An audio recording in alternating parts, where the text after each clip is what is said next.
Assalamualaikum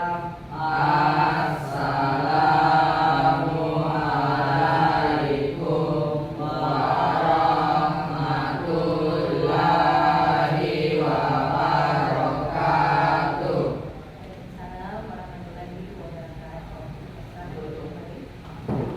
Sebelum kita belajar, alangkah baiknya kita membaca doa sesuai keyakinan masing-masing. Doa dimulai.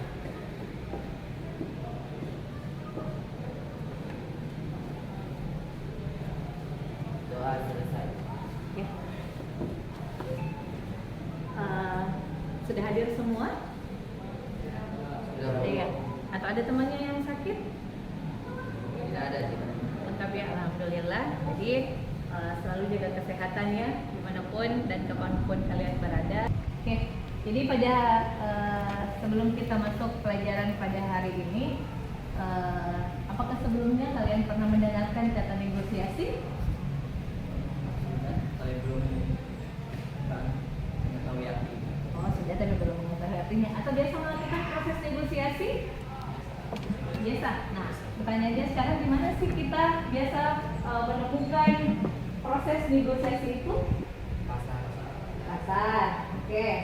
Pasar sudah pasti ya. Jadi negosiasi antara penjual dan pembeli di pasar itu pasti sering terjadi. Nah, yang salah ketika kalian akan melakukan negosiasi tetapi kalian belanjanya di mall. Negosiasi di mall terjadi atau tidak? Tidak. Tidak ya, karena ketika di mall itu menggunakan harga yang pas atau paling mentok dapat diskonan ya. Oke.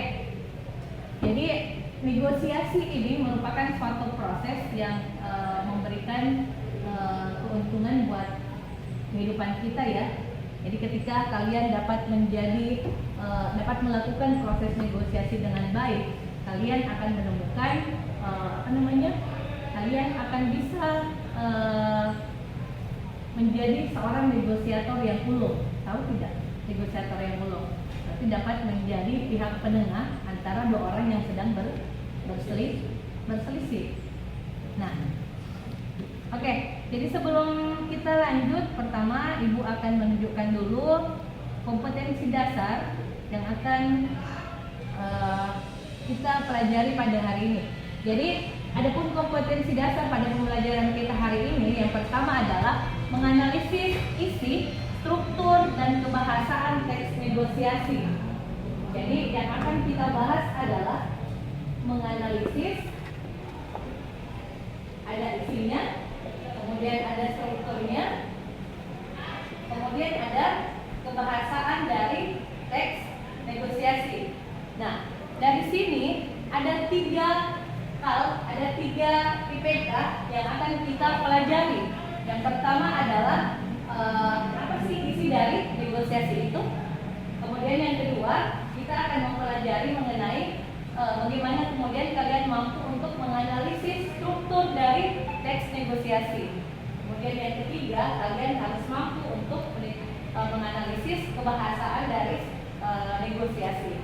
Nah, jadi ada pun tujuan pembelajarannya ya. Jadi tujuan pembelajaran yang akan kita capai hari ini juga ada tiga. Jadi pada pembelajaran ini peserta didik diharapkan dapat menganalisis isi dari sebuah teks negosiasi. Kemudian kalian harus bisa menganalisis struktur dari teks negosiasi. Kemudian yang ketiga, kalian juga harus mampu menganalisis kebahasaan dari teks negosiasi. Oke, itu adalah tujuan pembelajaran kita hari ini ya. Ada yang mau ditanyakan? Atau kita lanjut saja? Lanjut ya. Oke. Nah, sekarang kita kalian harus tahu dulu. Jadi negosiasi itu adalah suatu bentuk interaksi antara dua orang yang memiliki tujuan dan tujuan dan keinginan yang berbeda. Jadi misalnya si gadis cantik ini menginginkan, saya ketika berbelanja pasti menginginkan harga yang murah atau mahal sebagai pembeli. Murah. Kemudian ketika kamu bertindak sebagai penjual, apakah kamu menginginkan harga mahal atau murah? Mahal. Nah, jadi kenapa terjadi sebuah interaksi atau negosiasi? Karena ada dua keinginan yang berbeda. Nah, dari dua keinginan yang berbeda ini kita akan mencari satu kesepakatan.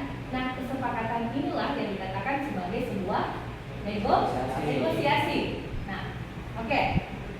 Sekarang, jadi sudah paham ya pengertian definisi dalam negosiasi?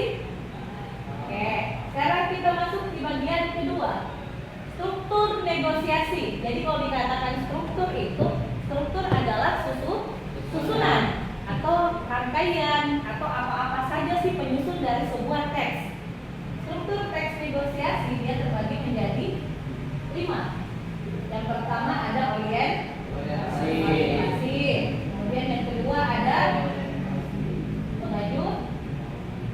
pengajuan. Setelah itu ada penawaran.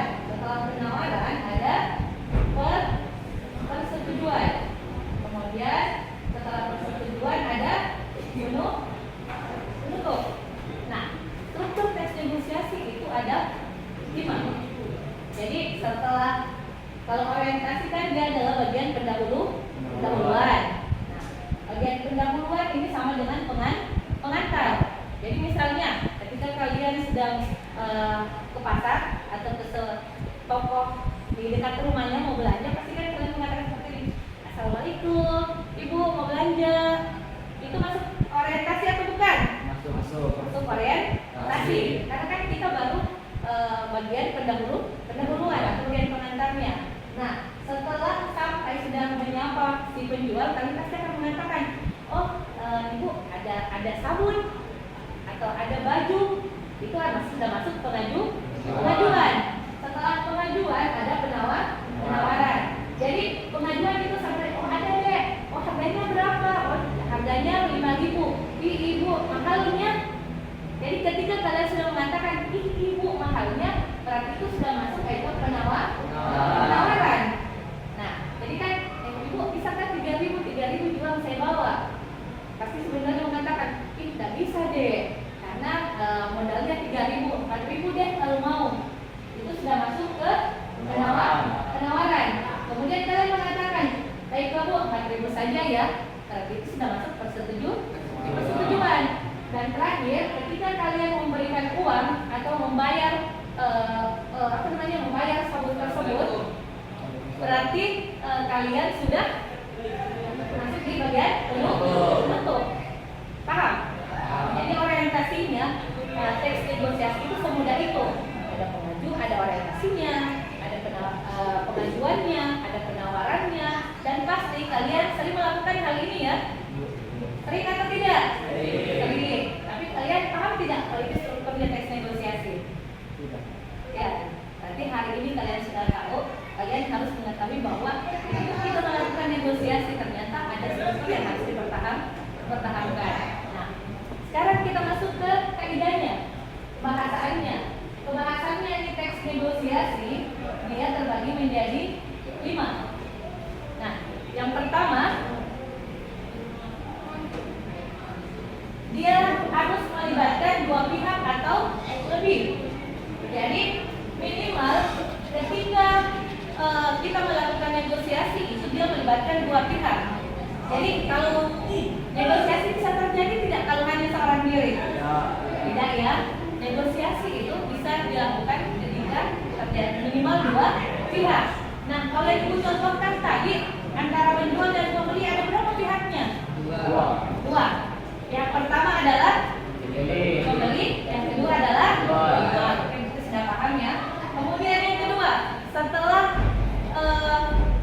melibatkan dua pihak, dia juga harus menggunakan bahasa lisan didukung dengan gerak tubuh dan ekspresi wajah. Jadi jangan baru datang ke penjual, Ibu berapa harganya nih sabun? Jangan ya. Jadi yang namanya orang bernegosiasi berarti kalian harus mampu untuk memperlihatkan hal yang baik. Jadi jangan hanya mau beli sabun kalian sudah datang marah-marah. Paham ya? Oke.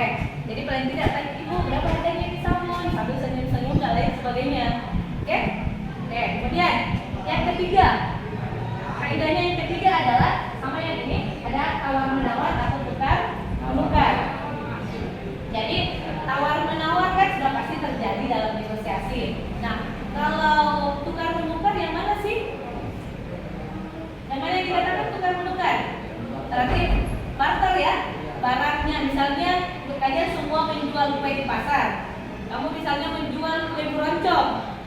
kemudian yang di sini menjual kue dadar. Nah, terjadi tukar. Si A memberikan kuenya kepada si B memberikan kuenya kepada si A. Itu namanya tukar menukar. Oke. Kemudian yang keempat, ada keinginan yang belum terjadi. Jadi yang namanya seperti yang Ibu paparkan di awal, yang namanya negosiasi pasti ada dua keinginan yang berbeda. Kalau penjual menginginkan harga yang mahal, pembeli pasti menginginkan harga yang murah. Kemudian dilakukan teks negosiasi untuk mencapai satu kesepakatan. Kemudian yang terakhir adalah berakhir sepakat atau tidak sepakat. Jadi kalau misalnya berakhir sepakat berarti ada apa ya? Ada keinginan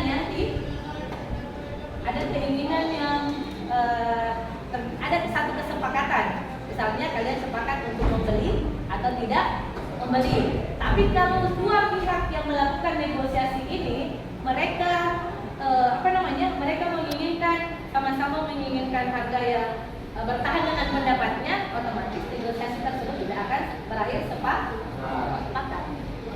Nah, untuk hari ini atau ada yang mau ditanyakan mengenai struktur dan kebahasan dari negosiasi?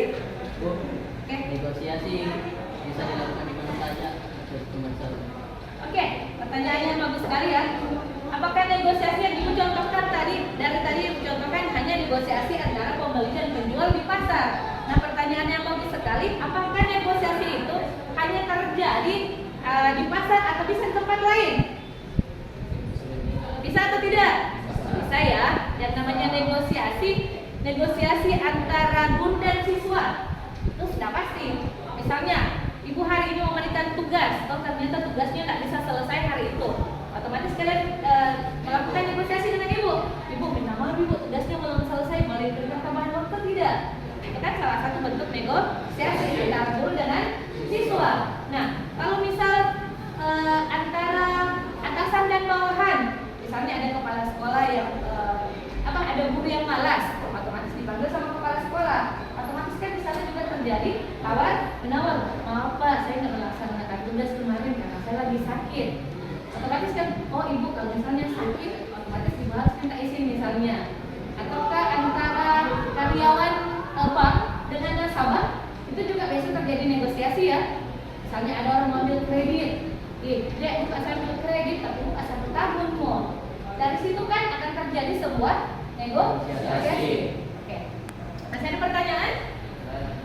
Dan tidak ada. Jadi sekarang Ibu akan membagi kalian menjadi 3 kelompok ya. Oke, menjadi 3 kelompok. Sekarang yang hadir berapa ya? 8. Jadi ada yang 2 orang, ada yang 3 ya. Nah, sekarang Ibu akan memberikan lembar kerja hari ini. Jadi ini tugasnya Ibu sudah membagi-bagi ya.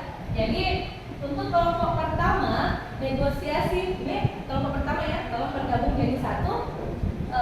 Negosiasi yang akan kalian lakukan analisis adalah analisis antara penjual dan pembeli di pasar. Kemudian untuk kelompok 2 kalian akan menganalisis mengenai karyawan dengan atasan.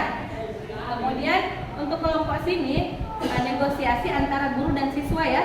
Oke, silakan berkumpul bersama kelompoknya masing-masing.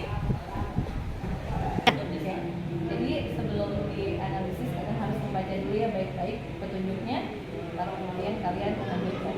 Yang kemudian ya. Oke. Kelompok sini bagaimana? Sudah dibaca petunjuknya? Akan lanjutkan ya.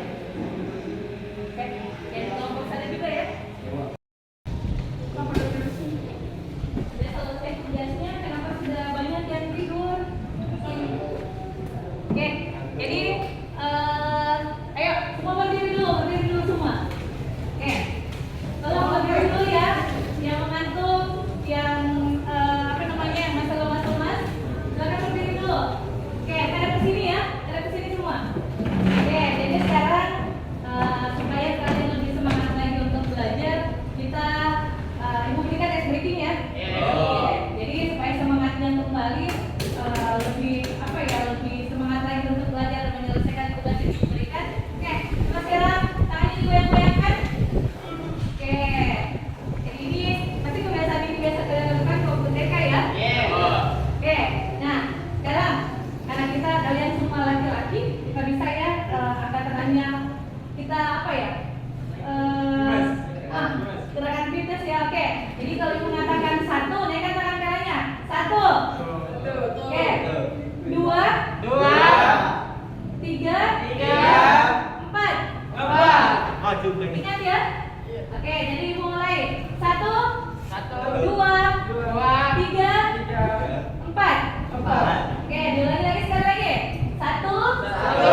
kesempatan yang telah diberikan kepada saya. Assalamualaikum warahmatullahi wabarakatuh. Waalaikumsalam. Saya dari perwakilan kelompok 2 ingin mempresentasikan hasil kerja kami, yaitu negosiasi di suatu perkantoran antara bawahan dan atasan. Oke, bagus sekali ya hasil presentasi dari kelompok 2. Sekarang kita lanjut ke kelompok 3. Silakan perwakilannya maju ke depan. Dan seperti biasa Ibu ingatkan yang lain mendengarkan dengan baik dan jangan lupa memberikan tanggapan ya. Baik, assalamualaikum warahmatullahi wabarakatuh. Waalaikumsalam warahmatullahi wabarakatuh. Saya berdiri di sini akan memaparkan hasil laporan negosiasi antara murid yang terlambat datang dan akhirnya melakukan negosiasi para guru. Penampilan dari temannya. Jadi kalian sekarang sudah mengetahui bahwa negosiasi itu penting atau tidak kita lakukan? Penting. Ya. Jadi Ibu berharap setelah kalian mengetahui hasil kegiatan negosiasi ini, kalian dapat memanfaatkan dalam kehidupan sehari-hari. Kemudian ingat, dimanapun kita berada, kita harus menjaga kesopanan. Oke. Nah, masih ada pertanyaan?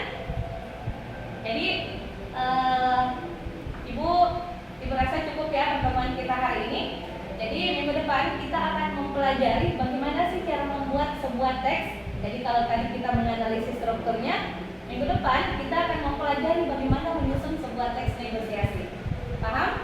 Jadi boleh deh dipelajari memang di rumah supaya minggu depannya kalian sudah siap untuk belajar. Ya. Oke. Jadi sebelum Ibu menutup pelajaran pada hari ini, Ibu berharap kalian dapat mengaplikasikan apapun yang kita dapatkan hari ini dengan baik. Dan baiklah, kita menutup pelajaran kita hari ini dengan sama-sama membaca doa ya. Berdoa,